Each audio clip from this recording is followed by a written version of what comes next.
And we're back. Hello, everybody. Welcome to another episode of Always Almost There, Day After Show Live. We are here today to talk about last night in Bozeman, Montana. We've got Jacob and Maddie here. Hello, guys. How are you? Howdy. Hello. Hey, Ryan. Thank you very much for being on today. Great to see you guys last couple of nights in Bozeman. We are all kind of in transit to different places today. I'm currently coming to you live from a conference room at a Best Western in Burley, Idaho. Thank you. Shout out to my mother who, instead of sitting in the car in the parking lot, she ran into the Best Western and was like, can he podcast in a conference room? So here I am. Where are you guys about right now?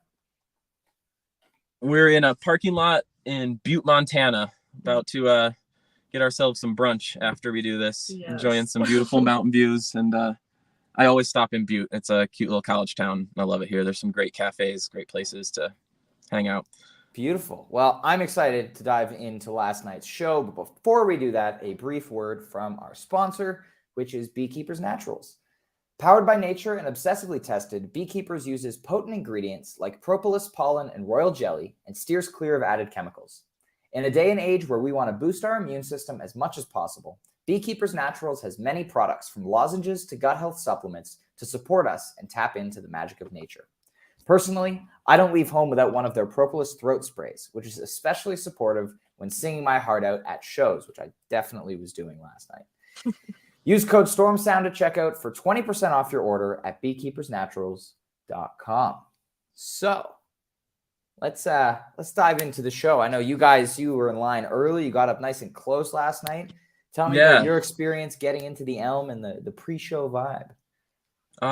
It was awesome. This is my third time at the Elm. First time was the last time Goose came here to play. Mm-hmm. And it's great. Parking's super easy around the venue. It's really easy to have your car close. We got super lucky and parked literally right in front of the venue. So we were able to hang out in our car. It snowed for a lot of the day, so the line waiting, quote unquote, was kind of tough. We all just kind of hung out in our cars until people showed up. Right. Just kind of held our spots theoretically. Honor system. Like, I was here, but it's snowing, so I'm again. Nobody wanted to be in the cold, so we were all just like, yeah, when they're ready, we'll be ready. Saw a lot of people I love. I have seen most of my Goose shows west of Colorado, so a lot of times when they come out here, we see familiar faces and people from Colorado, from Montana, from Wyoming that I only see on Goose Tour and when they do these West Coast shows. So saw a lot of people I love, a lot of people I haven't seen in a long time. And the Elm staff is fantastic. They let the VIP in a little early because I think they knew we were freezing cold. Yeah. As I saw you, like they were very nice about like anybody coming late with a VIP, just bringing them in. All you had to do is knock on the door. They were just they're very casual, and we really appreciated it. Getting in was super easy. We got a great spot. My gosh, I can't say enough of our spot. We had a fantastic spot on the floor, a great view of Rick, fantastic dance space. People were super respectful of that. Yeah, it looked from up on the balcony, the floor looked like, it looked full, but it didn't look like packed in like sardines like a lot of other venues I've seen. Like, it looked like everybody had ample space to breathe and to dance, which is amazing. Yep. Yes. And I will say also shout out to the Elm and also where was it in Goose Miss in Broomfield. Yeah, for the water. Free waters, man. Venues that are giving out free waters on the rail, especially when they're at elevation. Because like this is an East Coast band. There's a lot of people here who live at 0 elevation, and that venue is at 4,000. That's not that high, but it's a huge difference. And people can get real dehydrated, and they have no idea what a double IPA is going to do to them at 5,000 feet. Right. So like the free water thing, it's just like it's leagues to me. It speaks volumes about a venue for sure. Yeah. So shout out to the Elm for doing that as well. I was going to mention that, seeing from upstairs people coming in front of the rail, passing out waters, and then seeing people also on the rail, even mid-set, like passing waters back to people in a few rows. So it just seemed, these 2 nights at the venue just seemed like a just great experience. Everyone really happy to be there, really nice. So, what a run this was. This was great. Yeah, I got the same spot that I was in on night 1, dead center, second row of the balcony, because you're not allowed to stand up in the first row. We were talking last night. It's like, if you trip and fall over the thing, like Oh yeah. That's on you. Like, we should be able to stand up in the front row, but yeah. But we had a great spot. Sound was amazing from up there. You can see the lights. Last night, shout out to Katie at Kathleen ATL on Twitter, who made the Blame Vickers sign hung from the balcony last night. I'm not sure if it was visible on the webcast at all, but Blame Vickers. It's Blame Vickers. It's a movement. It's a movement. Thank you for taking a picture of us with the sign. Of course. No, that was so clutch. I loved it. It was amazing. Also, just everyone up there. Again, just a great vibe. People on the balcony, in the seats, everywhere. But let's dive into this show. Let's dive in. We open up first couple of songs. Mr. Action, Doc Brown. Beautiful way to open the show. Mr. Action has just been getting better. Like all these new songs, again, we talk about this constantly on the pod. All these new songs just keep getting better and better with each play. And we'll talk about another kind of newer song in the second set that really kind of did stuff. But Mr. Action, the last couple of versions have been getting really fiery, really amazing, catchy song, very well written. And Doc Brown finally coming back, 50 show gap, the return. Officially a notable gap that gets noted in a set list, which is crazy for like an original even. Exactly.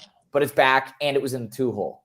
Yes, so, and I was just going to say, noteworthy, we were just talking, I was lucky enough to get a set list and that it was supposed to be the opener.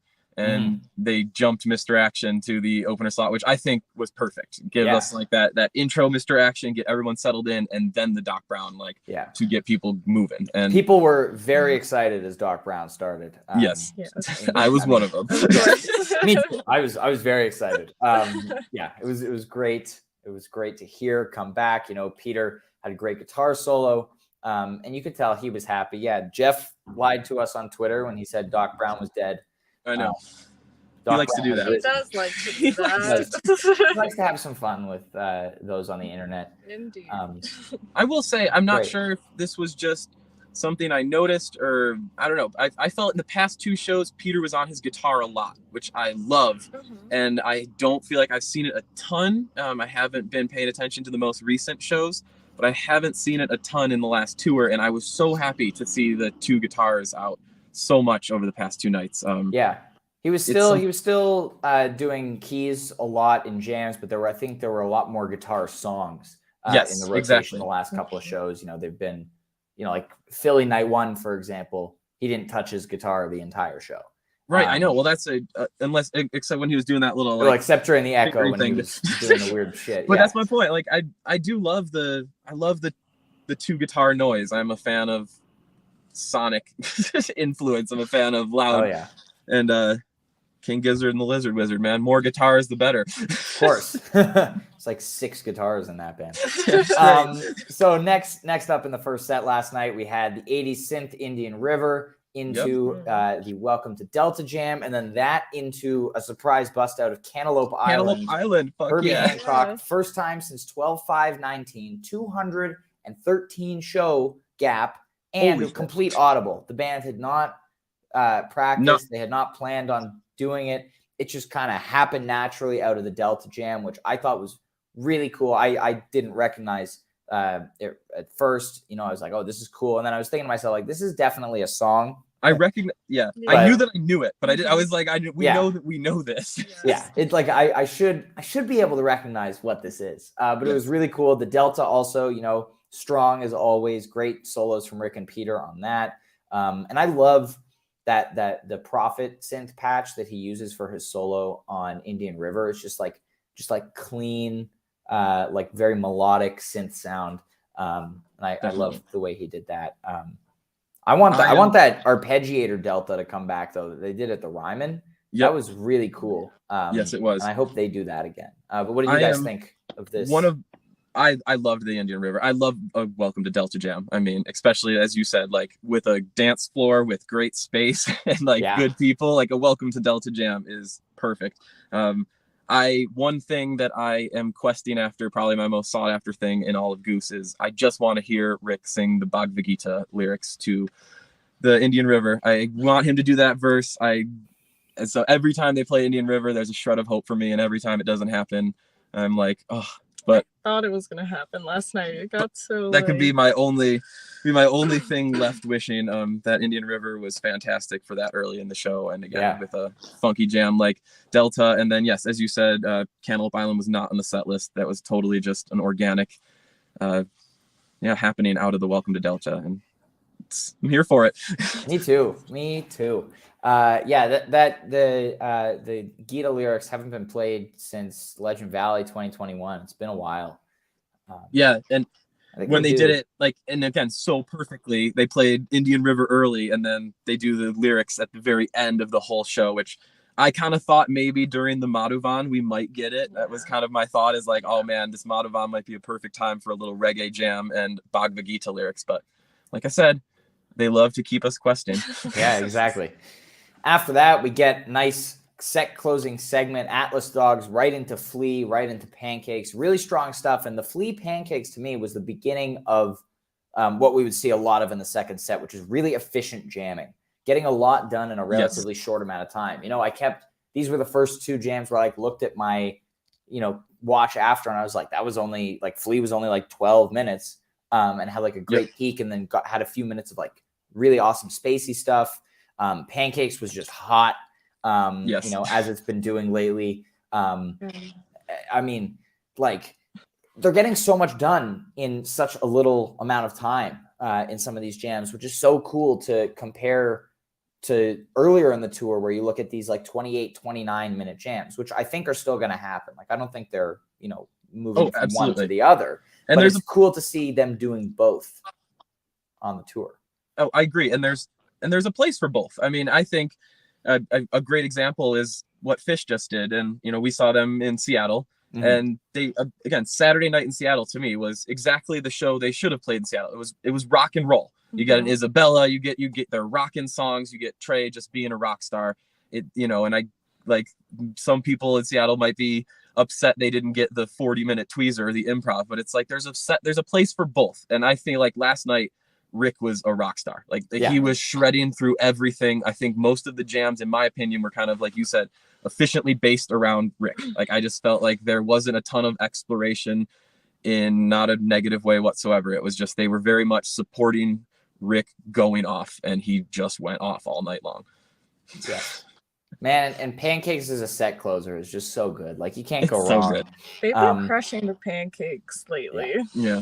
They really have. They've been crushing their segues and re-entries too. That's another thing from the past two nights. Their re-entries and their segues have been. Well, Rick has been doing what I haven't seen a ton of before, is he's been doing a lot more musical cues into his talkback mic. So cueing either Spuds or the whole band, and to be like, all right, we're going to build here and we're going to hit, the one, or we're going to build here and we're going to, hit this dark theme for a minute. I assume obviously I can't hear what he's saying. But based on watching him talk and then what happens after. But it's cool seeing. Yeah, it's a bit more orchestrated than just going off of listening, but it helps tighten stuff up, which is cool. And I mean, it sounds amazing. So I don't care whether he tells them what to do or just does it by a glance. It sounds great. Yep.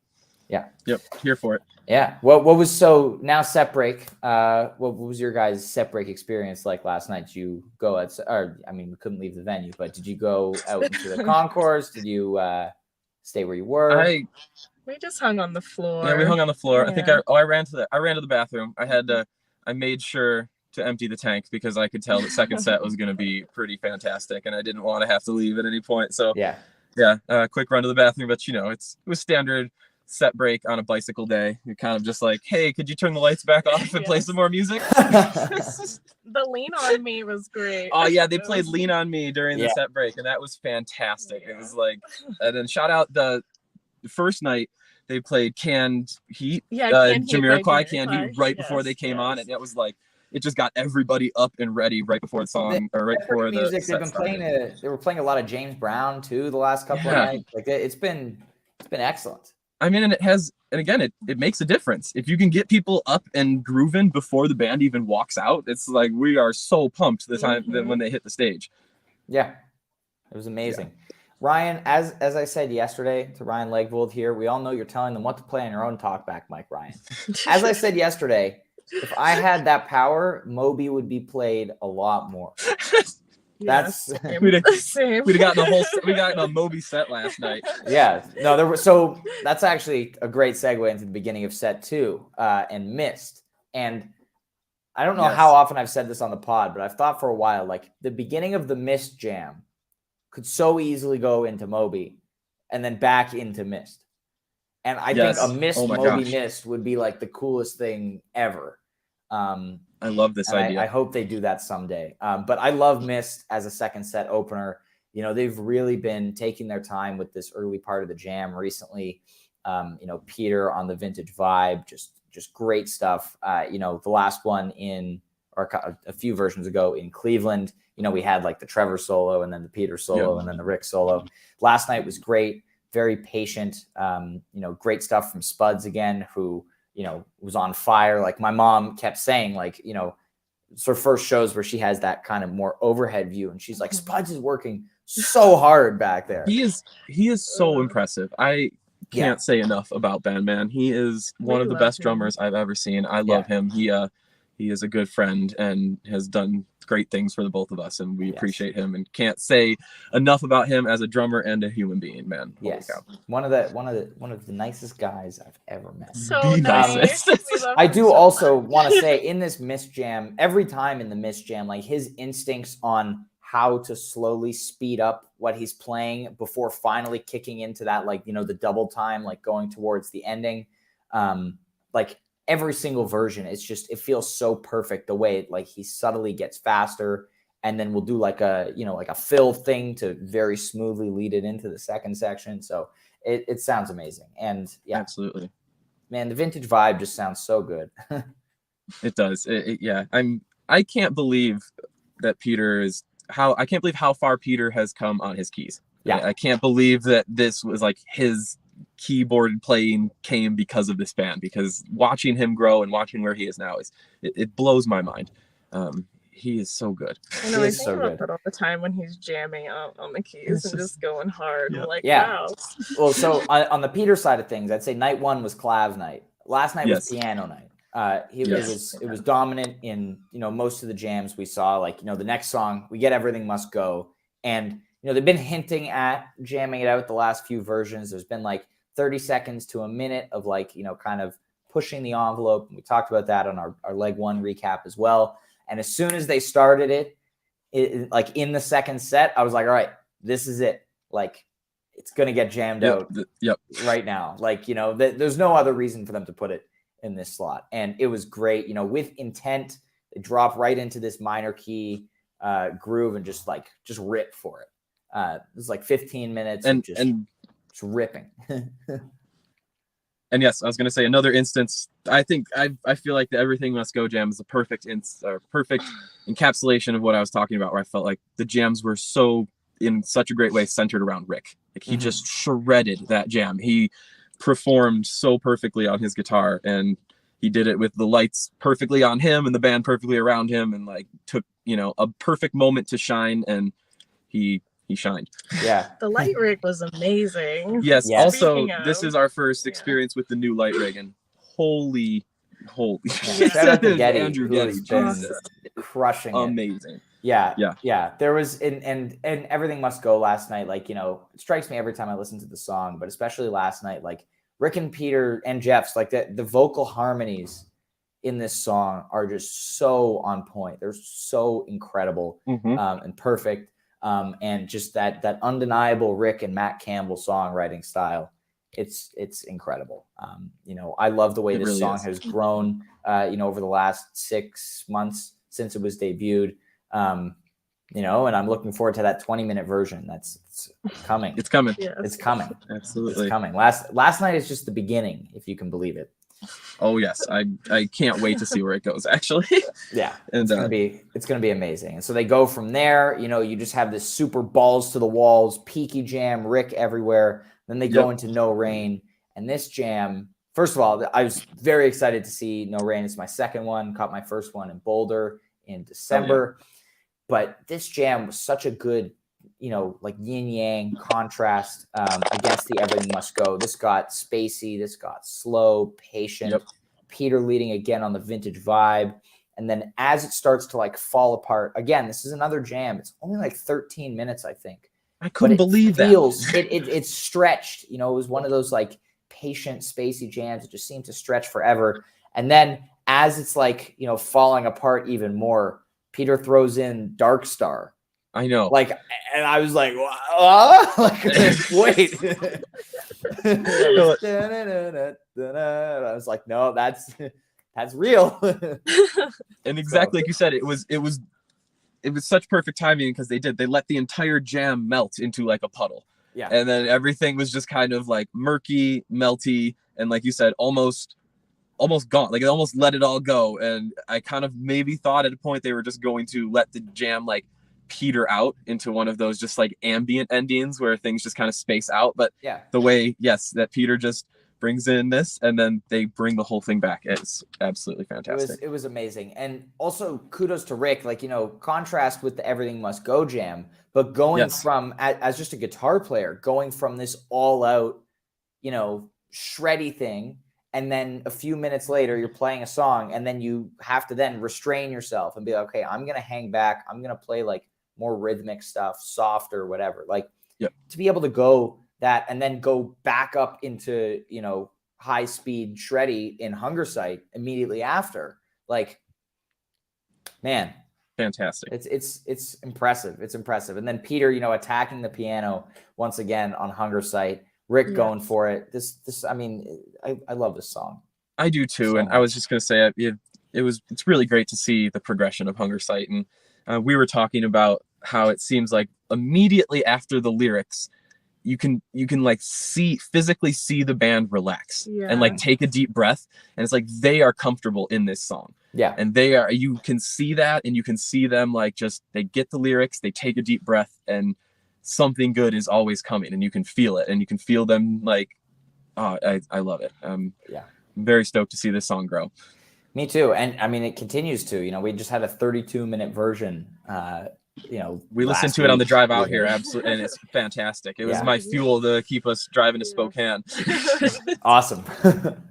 And then after the Hunger Sight, you know, our biggest jam of the night, of course, you know, you could tell they were looking at the clock. They were like, okay, we only have until midnight. Like, where are we going to go from here? They opt for Madhavan. And I was like, all right, are they going to, you know, non-core? Like, are they going to play this for 20 minutes? Kind of what I was thinking too. And then, you know, not walk off. 12-minute Madhavan, but like so many different things happened in it. Like, there was weird textures, and then, you know, Peter was doing some stuff on organ, and there was builds upon builds upon builds. There was like 45 seconds of like darkness in there. And speaking of the darkness, this was another thing that Geddy was doing the last two nights, where he would like kind of shut off the main lights and really utilize the like the back, like the swirling things. Yes. No, but the vertical light panels, like also the patterns on the wall, but the vertical panels, like just shooting out over the audience in the darkness. And he did that during No Rain. He did that during the Madhavan. So cool. And I love when he angles. I love when he like takes the two vertical panels and angles them together, so it creates like a grid of lights around Rick and around the band right on the floor. It's very cool. It like creates, you know, 3 dimensions. He is on fire as well. There's no doubt about it. And this Madhavan, like, you know, it shows that not every version needs to be 20 minutes to be amazing. Like, we haven't seen a lot of short Madhavans aside from something like the Salt Shed version, which, you know, they kind of just only played for like 8 minutes and then left unfinished. Like this one, it made really good use of its 12 minutes. It didn't feel like they're just squeezing in a Madhavan before the end of the set, and they just kind of like, all right, we're gonna, you know, play a standard 12-minute Madhavan. Like, it was amazing. And I feel like some people, I haven't, you know, I've been driving for most of the day, so I haven't seen a lot of the online chatter about last night's show. But I'm curious if people are looking at it negatively because it was only 12 minutes, as opposed to like, you know, like, was it a quote unquote waste of a Madhavan? That's what I think people might consider too, but they should listen to it because again, it was not a waste. And gosh, the way I love Madhavan, I am a huge fan. It is the song that probably got me hooked on Goose. Shout out to Noah Ray, man. Me and Noah, Pine Creek, my second show, my first Madhavan. Noah and I, man, Doug's lost his drugs. And yeah, I love this song. I love the way they let it go off the rails. I love the way they always bring it back. I kind of consider it to be a little bit, I hope I don't get in trouble for this, but kind of like their David Bowie, if you will, where they always let it go. It always goes off the rails, and it always comes back perfectly. Yes. So yeah, I'm a huge fan. Anytime they want to shove in a 5-minute Madhavan, I'll take it, honestly. Give me any Madhavan, any show, I will take it. Yeah, it was amazing. I did just realize that we didn't talk about Sbarro the Muscle Milk Man. Oh my gosh! Before the second set, I was so confused. I'd seen the Instagram story earlier that they had posted, and it's one of those things where it's like a backstage joke, and they're like, "Wouldn't it be funny if we went on for the second set with like the Superman music and Trevor just like frolicking around the stage with the thing?" Like I said, yesterday was bicycle day, and you talk about confusion, man. I have absolutely no clue what was happening. Yeah, I went up to Coach as they were loading out after the show, and I was like, okay, like, what do I note that as on lgoose.net? Like, what do I write in the set list? Muscle Milk Superman intro? Yeah, no, and so he said it was Sbarro the Muscle Milk Man. Like Sbarro as in the pizza chain. Yep. Yes. Like okay. Sbarro Muscle Milk, all right. It's ridiculous, and I love it. Yeah, it was just it's good shtick. Speaking of Trevor, I thought he was like really on fire for the last two shows. It's the year of Big T. So well. We have seen all the chatter on Twitter about the year of Big T and everything, but yes, to see it live, to experience it live, you are all 100% correct. Yeah. It is the year of Big T. He is fucking killing it. Excuse my language. This has been the last bunch of no, we're not a family friendly podcast. Okay. The last couple of shows, there were first of all, he's been moving around a lot more, like grooving during jams, not just staying put. And last night there were a few moments where I was like, is Trevor dropping that bomb or is that Jeff? Like, because Trevor would be doing a very similar, like deep, like bow. Yep. And so I'd look over to see if Jeff was the one hitting the sample or not, and they were both doing it a ton, which is crazy. I love that Jeff is really good too. Yeah, I love that Jeff has started using those, and Jeff and Ben have been really locking in on the dual drummer stuff. Like everything must go last night. Jeff was on kit for pretty much the whole jam, and he was like syncing up together. We've talked about this a lot over the past week or so. Syncing up together is not easy. No, and doing it especially in open improvisation like that. Like they were doing. I'm massively impressed and a huge fan of any band that can hold it together with two drummers. I grew up as a drummer, and I love Ben. I think he's my intro to this band. I think he's a fantastic drummer, and I can't say enough about bands that are able to hold it together with two drummers, because it is hard, especially like you said, in improv, and they do it so well. And yes, Jeff is he's coming into his own. It's so awesome to hear him like just take a little more each time and just like show himself a little more. And I felt like back in the day, it was just like the only jam I heard him on was Drive. I'd hear him and now it's like cowbell. Yes, exactly. Now it's like, now I can hear him in everything, and I love it. Like the Empress from night one. The Empress was fantastic. Oh yeah, that was all over it. And then closing out the night, of course, as the clock strikes midnight to ring in 420, we get a nice little doobie song. My mom immediately remarked that it had gotten significantly more smoky inside the venue when that song started. Which makes sense. As Jeff said, smoke them if you got them. So smoke that's if you got permission. Them. Happy 420. Happy 420. And we're back tomorrow night in Boise. I'll see you guys again in Seattle this weekend, which I'm very much looking forward to. Yes. Me too. Yeah, last night was fun. I'm excited. I'm ready. We're almost to Boise. I'm ready to get back in show mode tomorrow. Yep. It's gonna be fun. Get some rest. Yeah. Get ready. Yes. Get ready for that Dark Horse they're gonna play, because I'm not there. Yeah, because you're skipping one show. They're gonna do the Dark Horse tomorrow night. Maybe. And I mean, listen, as you showed on the written set list, Lead the Way was on the set list as the encore last night. Lead the Way was supposed to be the encore. It will be coming back soon, I think. Fingers crossed. It sounds like it's coming back. My most common not seen. I need my lead the way. Yes, it's special place. Like I said, I saw it my first show in Pine Creek here in Montana, and so special place in my heart. And also, I want to say, man, move over Ohio and Colorado, because like Montana now has had five of the most fire Goose shows I have ever seen, and so never miss a Montana. Miss a Montana show. Never miss a Montana show. That's why I came out for these. You know, it's like, oh, they're playing 2 nights in Montana. Like, can't miss that. Well, all right. Thank you. Smoke them if you got them, buddy. Smoke them if you got them, of course. It's 420. Happy 420. Thank you. Drive safe. You too. Thank you guys for being on. Thank you, everybody, for tuning in to this episode of Day After Show. Let us know your favorite parts of last night's show and what you are expecting to hear this weekend. Tag us on socials at AAT Goose Pod. We will be right back here on Saturday at it'll be 3:30 p.m. Eastern, 1:30 Mountain Time, and I will be at 12:30 Pacific Time at that point. We're hitting all the time zones here. We will be recapping tomorrow night's show in Boise, so don't miss that. Of course, keep tuning in. Thank you for watching as we continue spring tour. So have yourselves a fantastic day, and we will see you